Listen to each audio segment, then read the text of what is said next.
mobile revolution. We all know about the mobile revolution. If I get my phone, I'm going to go to still and just wave. Everybody just wave. Okay, click. And click. You guys look great today. Okay, enough of that for just a moment. All right, well, Metrolist update. There's plenty to talk about. Yeah, don't say it. When I jump off the stage and I hear that crunch, I won't be a happy person. Thank you, Audrey. Very much appreciate that.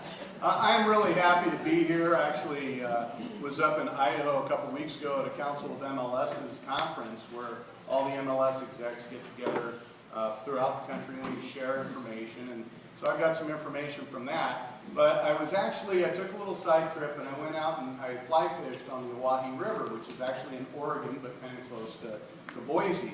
And I got a call from Rick Bloom, who said, Dave, I'd like you to speak at the Placer meeting. I was so excited, I actually created a video, which I'll show you here in just a minute. So, without getting too far ahead of myself, I did want to introduce your Metrolist representatives within the audience. So, Metrolist Board of Directors, go ahead and stand up. Okay, we've got Audrey up front.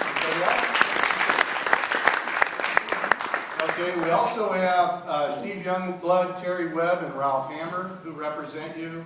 On the MLS committee, we have Pete Vasquez and Gus Albers. And that brings me to my, probably the solemn part of my message today, but she would not want this to be a solemn moment. In fact, she's a very outspoken critic of when she had to go, she wanted to have a big party. And I've been at Metrolist for better than 30 years, okay? And I've worked with Mary George Aho on every profile sheet design committee meeting, every system reports meeting. She was the queen of the CMA reports, getting the CMA reports formatted. She did a ton of work on Realist. And Mary George, a week ago Sunday, actually passed away due to complications related to hip surgery.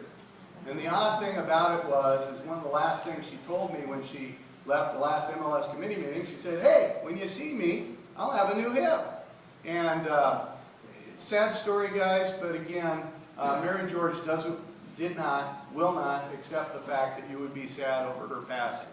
Don't have the details on when her services will be. I'm sure Harry is working on that, and that will be communicated out through the association. She will be dearly missed by myself. The personal relationship I had with her and Harry, just a tremendous wealth of information. If Bill Johnson was here, you'd know it already, but Bill would tell you, and actually I had a very nice breakfast with Bill about a month ago, and he actually told me how when PCAR originally started with Metrolist, that Harry, Mary George, and a couple other individuals, and Lisa Scott, and Bill, were actually in the original talks that actually brought Metrolist to your area. She was a tremendous asset to it.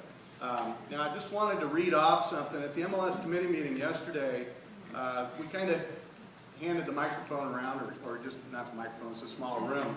And there were a bunch of things that people said about her, and I'm just going to go very quickly. She volunteered for most working groups. She had passion. She didn't talk unless she had something to say.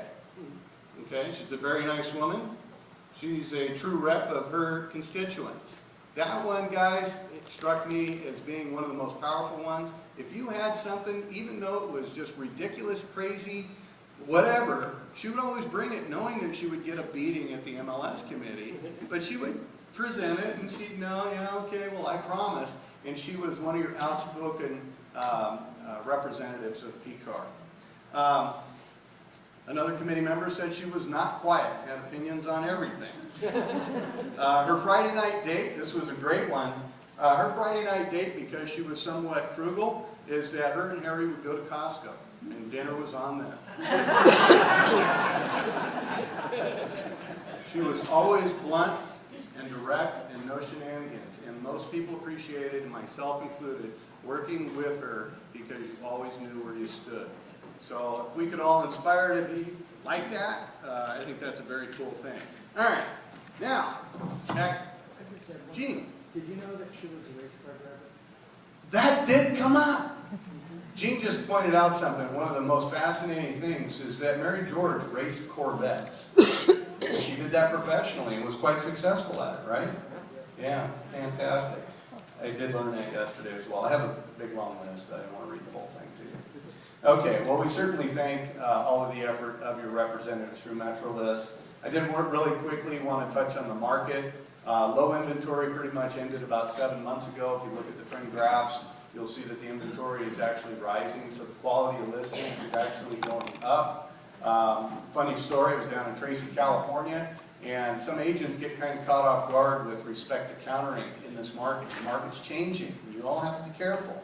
And the story he gave was very fascinating to me. He said, I got 5 offers on my property or on a listing that I had over the weekend. On Sunday evening, Monday morning, we countered back, I have no offers.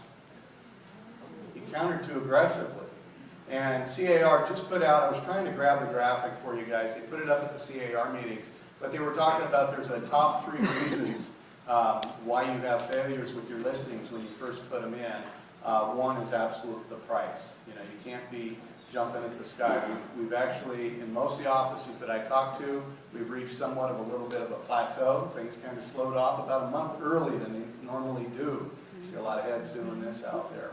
And then one of the things that I was actually reading, it this morning, and it was actually on the subject of education.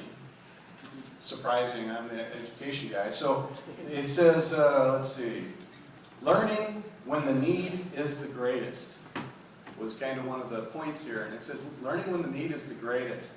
And the analogy that was given was, when did you learn to change a tire for the first time? When you had to. Okay, and that one just kind of struck me. It was, I wasn't planning on presenting any of that kind of stuff. But guys, it really relates to your business.